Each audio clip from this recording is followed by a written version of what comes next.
Representative Everett, what did you make of today's speech?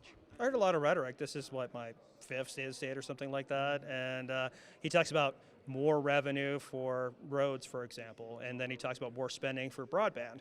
So why are we spending maybe $200-300 million more on broadband and new spending, as we've seen over the last 5 years, more and more spending instead of making roads a priority?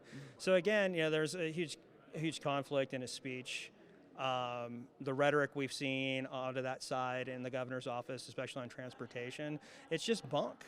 And since we spent $5 billion more in the state budget since I got down here in 2013, and we see an expansion of Medicaid and all this extra spending, why don't we make roads a priority? Well, we heard Republican leader Patrick Neville talk about a lot of core Republican beliefs yesterday: gun rights, religious liberty, parental choice.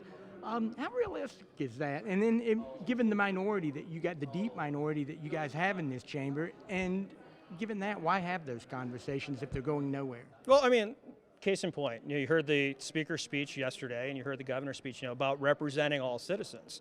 And we saw recalls over gun rights. We saw so many people come out over gun rights. So if they actually want to listen to citizens, then let's listen to citizens and let's pass this legislation instead of this partisan BS. On religious liberty, to continue on, absolutely. Why would you be against religious liberty? This is an issue of freedom.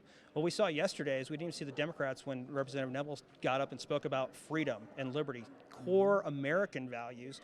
No Democrats got up and applause. Do they not support freedom and liberty? I don't know. Let's have that conversation and let's talk to the people of Colorado and see if they actually believe in freedom and liberty.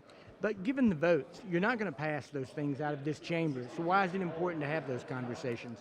Well, two things. What I've learned over the years of doing this for many years is politicians respond to two things very well: pleasure and pain. We love getting awards, we love being on camera, and pain. And it's up to citizens. If this is things they want to pass, even if we're in the minority, put the pressure, make them feel the pain on the other side. So there's no reason why we can't flip those 5 votes on the D side if there's enough pain that we see from citizens. So I'm calling out to citizens, since you have so much viewership, to come to the Capitol. Let your voice be heard. Let's see if we can flip some votes and make this happen this year.